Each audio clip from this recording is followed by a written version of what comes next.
Sabay na umiinit ang dalawang magkaibang kontrobersya na kinasasangkutan ng mga mambabatas at institusyon ng pamahalaan.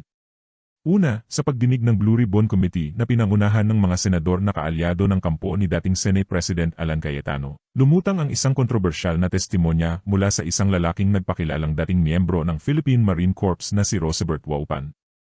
Ayon sa kanyang pahayag, nakita umano niya si Bicol Saro Party List Representative Terry Ridon na tumanggap ng isang maleta na isinakay sa isang ELRI vehicle sa Quezon City. Personal umano niyang nasaksihan ang naturang insidente. Matapos ang pagdinig, nagbahagi si Senadora Amy Marcos ng isang quote card sa social media na naglalaman ng bahagi ng naturang testimonya at nilagyan ng caption na hango sa isang sikat na linya mula sa pelikulang Minsan Lang Kita Ibigin. Dahil dito, naging sentro ng social media discussion ang issue. Hindi nagtagal, mariing itinanggi ni Terry Ridon ang mga paratang. Ayon sa kanya, pawang kasinungalingan ang testimonya at wala umanong anumang maleta na kailanman ay naihatid sa kanya. Iginiit din niya na hindi maaapektuhan ng naturang alegasyon ang kanyang tungkulin bilang isa sa mga prosecutor sa impeachment case laban kay Vice President Sara Duterte at magpapatuloy ang kanilang trabaho sa kabila ng kontrobersya. Sa kabilang panig naman ng usaping pampolitika, patuloy ang pagtatalo sa loob ng Senado hinggil sa pagbabago ng liderato. Ipinagtatanggol ng Gatchalian Bloc ang legalidad ng naging reorganisasyon na ayon sa kanila ay nakabatay sa umiiral na president at sa desisyon ng Korte Suprema sa kasong Avellino versus Cuenco, kung saan kinilala ang bisa ng quorum kahit hindi kumpleto ang lahat ng miyembro. Ayon sa mga ulat, naging daan sa pagbabago ng liderato ang 3 araw na pagliban ng Cayetano Bloc sa mga sesyon ng Senado na nagresulta umano sa pagdedeklara ng bakante ang ilang posisyon sa liderato at pagsasagawa ng reorganisasyon. Kinilala ito ng House of Representatives at ng Malacanang bilang lehitimo.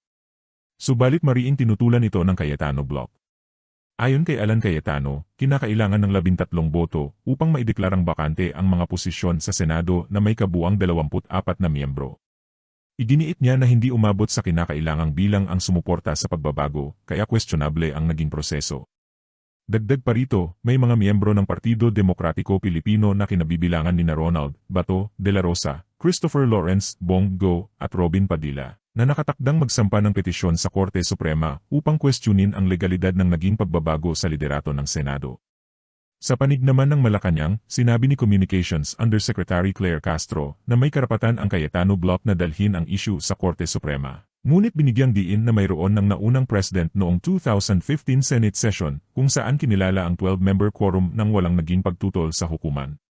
Sa kasalukuyan, parehong issue ang patuloy na sinusubaybayan ng publiko, ang kontrobersyal na testimonya na kinasasangkutan nina Amy Marcos at Terry Ridon at ang legal na sigalot sa liderato ng Senado na maaaring dalhin sa Korte Suprema. Habang walang pinal na resolusyon, nananatiling bukas ang dalawang usapin na parehong may posibleng epekto sa takbo ng politika at institusyonal na balanse ng kapangyarihan sa bansa.